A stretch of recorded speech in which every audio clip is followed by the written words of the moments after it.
I know that there are so many pissed off voters at Republican town halls across the country that they all kind of bleed together. And honestly, like maybe that's a good problem for us to have. So you may not have seen what happened in Spokane, Washington less than a week ago, but I am here to share and to talk about it. Before we watch the clip, I just want to remind folks that Eastern Washington, like Eastern Oregon, skews very red. Most of Washington state is not like Seattle and Olympia, just like most of Oregon is not like Portland. Spokane is a very red part of the state.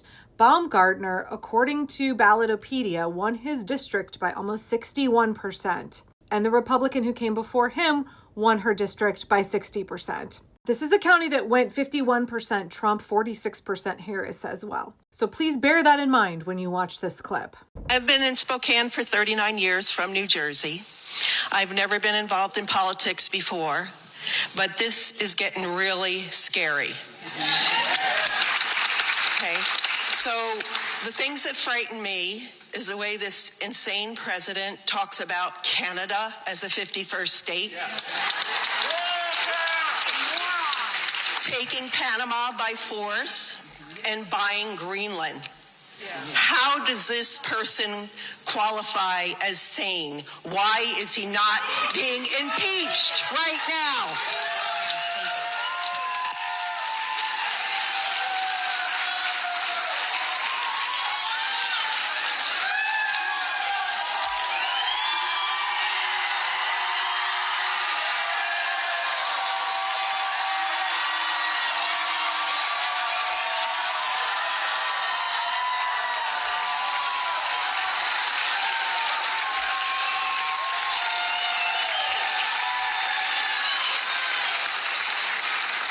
So, in short, I don't support us absorbing Canada. Canada, that would be like taking. Canada's been a good neighbor. Canada is much more liberal and left wing than the United States. If we took Canada, taking Canada would be like taking another California. It would tilt things towards the Democrats. Michael Baumgartner, are you kidding me? That is the answer that you had for your constituents? Not Trump wanting to illegally invade our neighbor and ally is morally reprehensible and a terrible idea for the American people. Not, it is wrong to want to invade Canada. We have no business doing that to our ally. But instead, your rationale is we shouldn't invade Canada because they're really liberal and that would skew our country more democratic. It would be like adding another California. That is the reason that we should not invade our neighbor and friend Canada? That is the reason we should not send our sons to war? A war of aggression against our neighbor? Are you fucking kidding me with this answer? I hope that his constituents tore him limb from limb. I hope his inbox is being flooded every fucking day. By the way, here's his phone number. Feel free to contact him, especially if you are one of his constituents in Spokane. Please keep in mind that this dude won his district by 61%. 61%!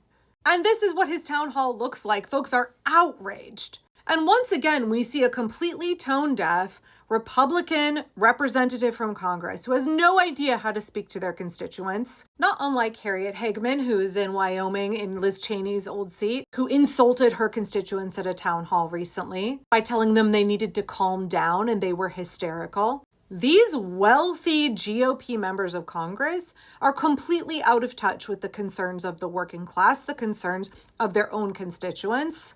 I mean, obviously, one of the reasons that Trump and Mike Johnson are pressuring these guys not to have town halls is because they don't want them to cave to pressure from their constituents. I mean, they are supposed to be listening to and following the will of their constituents. But instead, they are running and hiding from them. So at least Baumgartner had a town hall. But this is showing exactly why the fascist regime, why Mike Johnson and Donald Trump don't want these guys to be having town halls. Because then they will have to look their constituents in the face. They will have to see how angry their constituents are. And they are terrible at responding to it. They are terrible about addressing the concerns of their constituents. They are completely out of touch. They belittle their constituents. They dismiss and diminish their concerns. Like Harriet Hagman, they call them hysterical. Like Baumgartner, they try to laugh it off and say like, well, the only reason we don't want to invade Canada, like he can't piss off Trump by being like, invading Canada would be wrong. This is terrible. I completely disagree with the president. Like he can't take a strong stance against Trump because he's chicken shit. So instead he laughs it off as like, the reason that I don't think we should invade Canada is because like, if we absorb them into the US, they would make the nation more liberal. Republican districts, these are the chuckle fucks that y'all have elected to represent you. They do not care about your concerns at all. They do not care about doing what is right, what is constitutional. They do not care about how much they are hurting you, the American people. So you have to make them care. You have to make them care about losing their seats. You have to make them more afraid of you, the constituents, than they are of Donald Trump. You have to make them fear you more than they fear the threats from Donald Trump.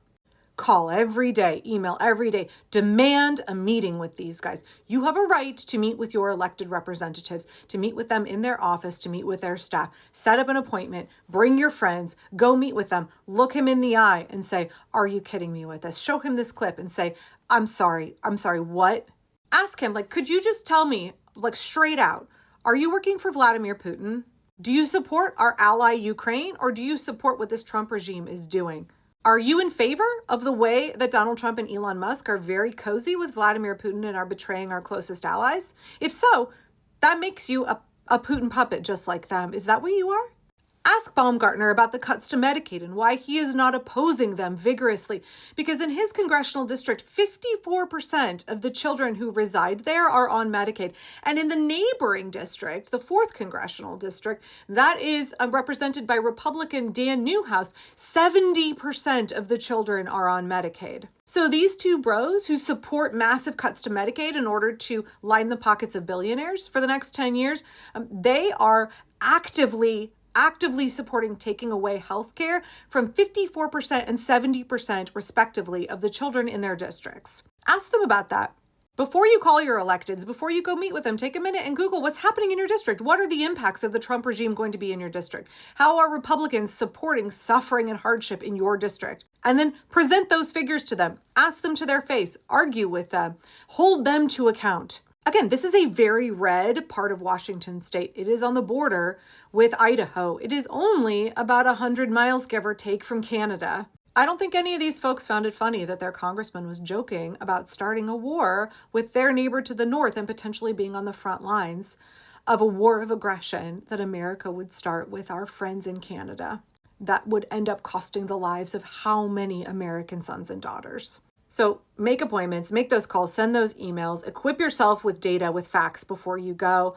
All I did from Portland, Oregon was Google Medicaid impacts Eastern Washington, and an article from NPR came up. Educate yourself, come in prepared, hold these folks' feet to the fire. As I have said many times, it is boots on necks and feet to the fire. Do not let them get away with this stuff. I am excited to see the momentum build and to see more Republican folks rightfully taking out their anger and fear on their Republican members of Congress. Because at any point in time, every member of Congress could begin impeachment proceedings against Trump. He has committed so many impeachable offenses already in just a matter of weeks. Congress is the check on the executive branch's abuse of power, and they are refusing to use it because they are all either fascists or they're afraid. They are all voting in line with Trump, and they are absolutely betraying the American people, betraying their oath to the Constitution, betraying their constituents. They need to be more afraid of us than they are of Donald Trump. They need to be more afraid of not upholding the Constitution, of enacting justice, of utilizing their role to check the overreach of the executive, the illegal actions of the executive, than they are of anything else. They are motivated by fear. So you need to make them fear us, the people. They need to be afraid enough of betraying the Constitution and their constituents that they start doing their job.